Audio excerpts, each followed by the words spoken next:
कोटी ब्रह्मांड नायक राजाधिराज योगीराज परब्रह्म श्री स्वामी समर्थ महाराज सद्गुरू मोरे दादा आणि या गुरुपीठाचे पीठाधीश परमपूज्य गुरुमाऊली यांच्या चरणी त्रिवार वंदन करतो. मर्यादा पुरुषोत्तम प्रभू रामचंद्रांच्या चरणी त्रिवार वंदन करतो. सज्जनो, श्रीलंकेच्या अशोक वाटिकेपासनं अयोध्येपर्यंत रामराज्य ही यात्रा ज्यांच्या माध्यमातून पूर्णत्वाकडे जात आहे ते असे प्रदोषजी चव्हाणके, युवा पत्रकार.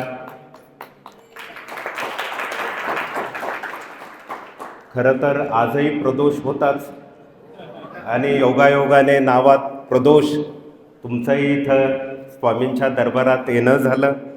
आपलं स्वागत आहे. तदनंतर अयोध्येपासून लंकेपर्यंत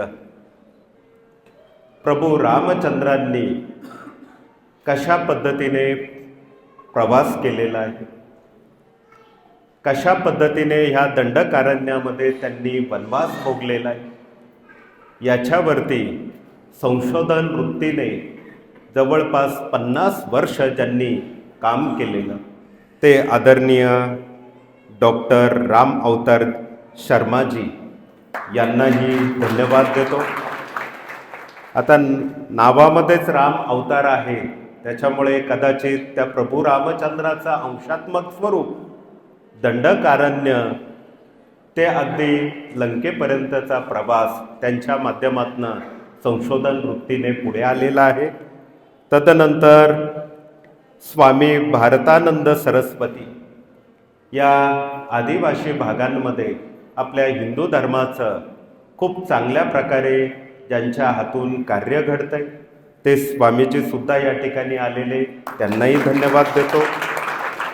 तदनंतर रामदासजी चव्हाणके आणि आपल्या स्वामी मार्गातले सेवेकरी म्हणून ज्यांची विशिष्ट राजकीय पक्षामध्ये एक प्रमुख स्थानी वर्णी लागलेले ते आमचे सर सुनीलजी बच्छाव साहेब ते पण आलेले, त्यांनाही मनापासून धन्यवाद देतो.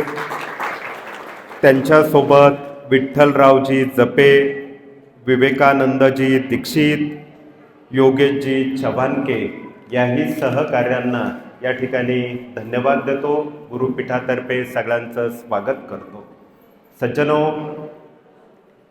परमपूज्य गुरुमाऊली नेहमी आपल्याला एक विचारधारा देत आलेले, संस्कार केले तर संस्कृती टिकेल, संस्कृती टिकली तर धर्म टिकेल आणि धर्म टिकला तरच राष्ट्र टिकेल.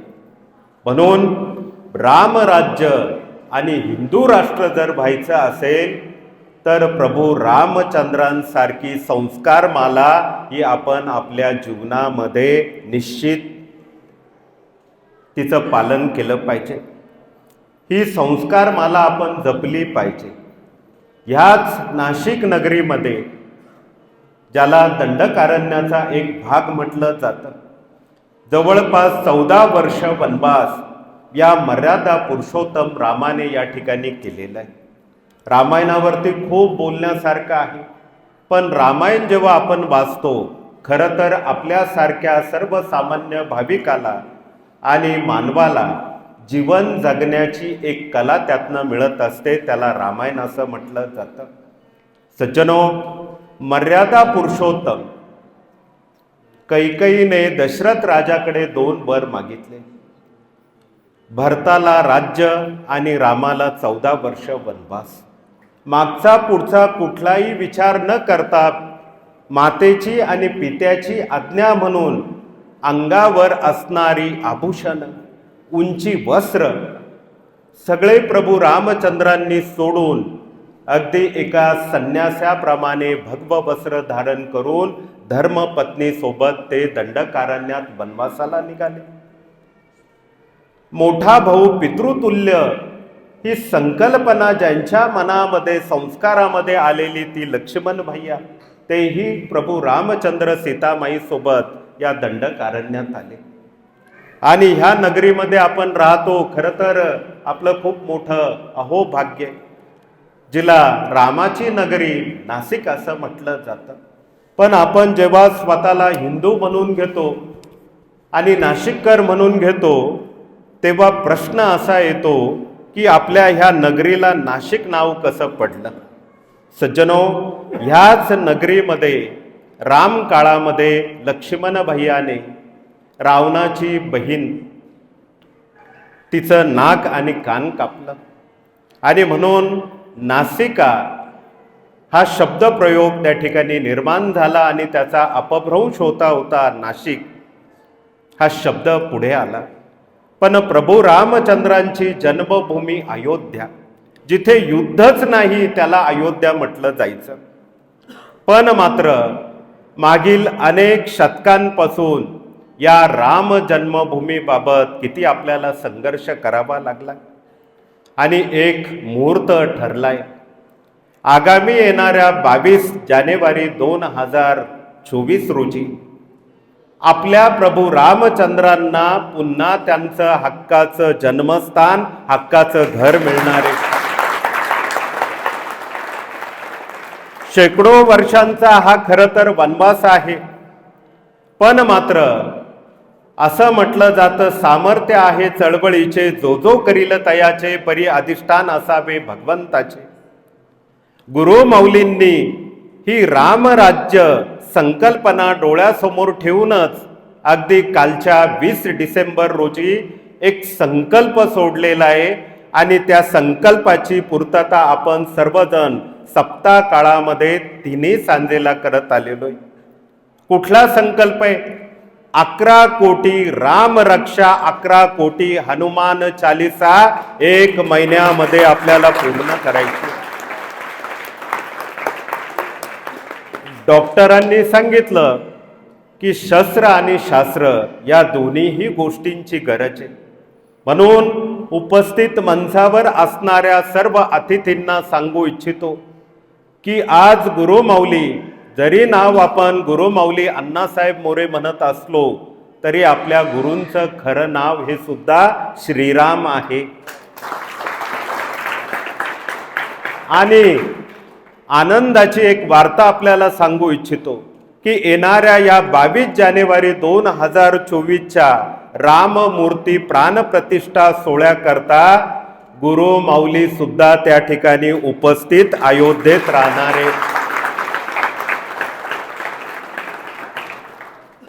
आणि धर्माचं रक्षण जो करतो त्याचं रक्षण धर्म करतो. धर्म धर्म रक्षती. त्यामुळे आता आपल्याला आपल्या धर्माकरता काहीतरी करण्याची ही एक खूप मोठी संधी आलेली. डॉक्टरांनी छत्रपती शिवाजी महाराजांविषयी खूप आपल्याला काही थोडक्यात सांगितलेलं आहे. पण मात्र अजूनही छत्रपतींविषयी आपल्याला थोडक्यात काही सांगू इच्छितो. आग्रा या ठिकाणी नजर कैदेमध्ये शिवछत्रपती होते आणि त्या ठिकाणी एक सुफी कवी राहत असायचा. त्याचं लक्ष छत्रपतींच्या चित्र आणि चारित्र्यावर गेलं आणि त्याने शिवछत्रपतींचं चरित्र स्वतःच्या आत्मचरित्रामध्ये 4 ओव्यांमध्ये रेखाटलं. तो सुफी मुस्लिम कवी आपल्या आत्मचरित्रात काय लिहून ठेवतो, आपल्याला काय संदेश देतो, तर तो संदेश देतोय, पगड़ी बांध के जब शिवाजी महाराज तैयार होते, पगड़ी बांध के जब शिवाजी महाराज तैयार होते, उठा के तलवार जब घोड़े पे बैठते, उठा के तलवार जब घोड़े पे बैठते, तो सब अल्लाह के बंदे कहते, काश हम हिंदू होते.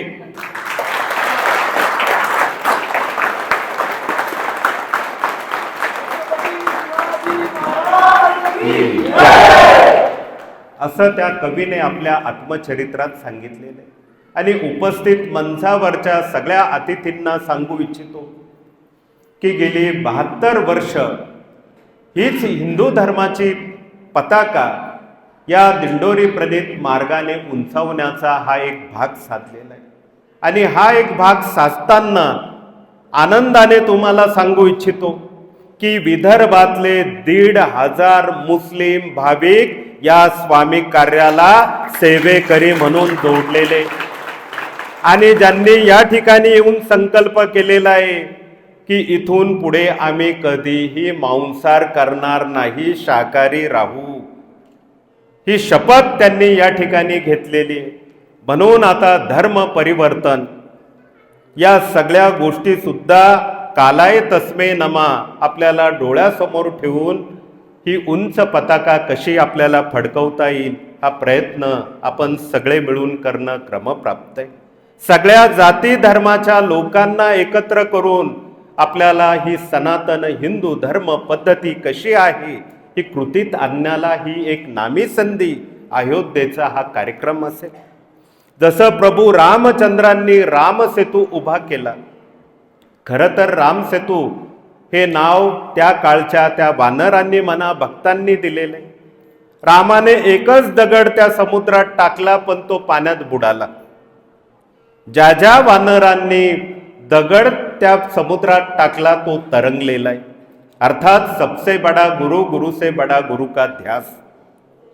हा गुरुचा ध्यास त्या वानरांच्या मनी रामाप्रती होता आणि म्हणून दगड पाण्यावर तणगत होता आणि त्यातनं रामसेतू निर्माण झाला.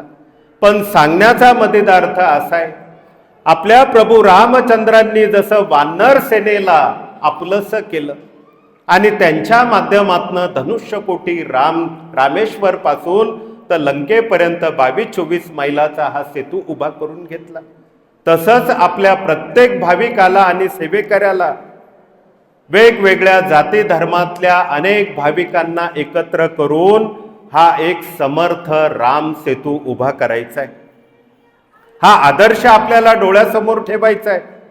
म्हणूनच सज्जनो, ही सनातन हिंदू धर्म संस्कृती आपल्याला जिवंत तर ठेवायची आहे पण ती वृद्धिंगत पण करायची आहे. त्याकरता एकीचं बळ मिळतंय फळ. युनिटी इज दी स्ट्रेंथ या उक्तीप्रमाणे एकत्र येऊन आपल्याला आपल्या राष्ट्राचं कसं कल्याण करता येईल, मानवाचं कसं कल्याण करता येईल हा प्रयत्न करणं क्रमप्राप्त आहे. आज रामाविषयी आपण बोलतोय, त्यांच्या चरित्रावर खूप बोलण्यासारखं आहे. पण रामाचं नाव घेता घेता आज मानवाच्या मनामध्ये रावण सुद्धा निर्माण झालेला आहे. हे सुद्धा आपल्याला विसरून चालणार नाही. तुम्ही म्हणाल मग तो रावण कुठे? सज्जनो, रावण हा अविचाराचा आहे. रावण हा व्यसनाधीनतेकडे नेणार आहे. रावण हा पशुतुल्य संस्कृतीला मानणार आहे. म्हणून आज जे काही प्रपंच करताना, परमार्थ करताना आपल्याला अडचणी येत आहे. आज आपण बघतो लहान लेकरं मोबाईलचं त्यांना व्यसन लागलेलं आहे. तरुण पिढी मांसाहार आणि व्यसनांच्या अधीन झालेली दिसतीये. पती पत्नींमध्ये आज विश्वास राहिलेला नाही. 33-35% घटस्फोटाचं प्रमाण वाढलेलं आहे. घराघरामध्ये कलह निर्माण झालेला आहे. आजच्या कलियुगामध्ये तर आपल्या सगळ्यांना सांगू इच्छितो, आज कुणाच्या घरात रामायण घडताना दिसत नाही, महाभारत घडताना दिसतंय. याच्यावर खूप आपल्याला बोलता येईल. मगाच सांगितलं, मातेची आणि पित्याची आज्ञा म्हणून प्रभू रामचंद्राने 1 मिनिटामध्ये ती गादी सोडली, अयोध्येचं पद सोडलं, वनात वनवास भोगायला निघाले. पण मात्र असा प्रभू रामचंद्रांसारखा आदर्श कुठल्या घरामध्ये दिसतो का? आजचा राम तसा दिसत नाही. आज जर वडिलांनी सांगितलं तुझ्या नावावरची 2 गुंठे जमीन लहान्या भावाला दे, मोठा भाऊ लगेच शीघ्रकोपी काहीतरी उलट उत्तर देतो, बापाविरुद्ध भावाविरुद्ध कोर्टामध्ये दावा ठोकत असतो. म्हणून हे जे महाभारत आज घडतंय ते जर थांबवायचं असेल तर रामायणाची कथा आपण डोळ्यासमोर ठेवून त्याप्रमाणे आपलं जीवन व्यतीत करण्याकरता पुढे सरसावलं पाहिजे. त्यातले चांगले आदर्श गुण आपण घेतले पाहिजे. आणि या ठिकाणी मंचावर असणाऱ्या सगळ्याच अतिथींना पुन्हा एकदा सांगू इच्छितो की दत्त जयंतीचा सप्ताह चालू आहे. आज देशात आणि विदेशात आपल्या श्री स्वामी समर्थ सेवा मार्गाचे 8,000पेक्षा अधिक सेवा केंद्र आहे आणि 15 कोटीपेक्षा अधिक समर्थ सेवेकरी या मार्गाला जोडलेले. आज करोडोच्या संख्येने श्री गुरुचरित्र असेल, भागवत असेल, नवनाथ असेल, या पोथींचं पारायण चालू आहे. हे सगळं पारायण करता करता आपण 11 कोटीचा मगाच सांगितला संकल्प राम रक्षा आणि हनुमान चालीसा हा सुद्धा अवघ्या 8-15 दिवसात पूर्णत्वाकडे नेणार आहोत. सज्जनो, म्हणून या सगळ्या गोष्टींचा विचार करता करता आपल्याला धर्म की जय हो, अधर्म का नाश हो, प्राणियों में सद्भावना हो, विश्व का कल्याण हो, हीच विचारधारा पुढे न्यायची आहे. आलेल्या सगळ्या राम भक्तांना आणि अतिथींना मनापासून धन्यवाद देतो आणि आम्ही आमचं सौभाग्य मानतो की स्वामी म्हणजे दत्त महाराजांचा पूर्ण अवतार. अक्कलकोटात असताना महाराज नेहमी म्हणायचे, मीच राम, मीच कृष्ण, मीच पांडुरंग. खरंच आज रामाच्या पादुका पुन्हा एकदा स्वामी रूपी रामाला येऊन भेटलेले आहे. हे आमचं तुमचं सगळ्यांचं अहोभाग्य आहे. आणि इथून पुढे कदाचित पुढे अयोध्येमध्ये जेव्हा त्या पादुकांची प्राणप्रतिष्ठा स्थापना होईल, एवढ्या मनमोकळं आणि शांततेने दर्शन घेण्याचा योग येईल ना येईल सांगता येत नाही. रामापर्यंत त्यांच्या पादुका पोचण्याच्या आधी आपल्याला दर्शन घडणं ही स्वामींची खूप मोठी आशीर्वादाची कुंजी आहे. म्हणून पुनश्च एकदा सगळ्या अतिथींना मनापासून धन्यवाद देतो. जय हिंद, जय महाराष्ट्र, श्री स्वामी समर्थ.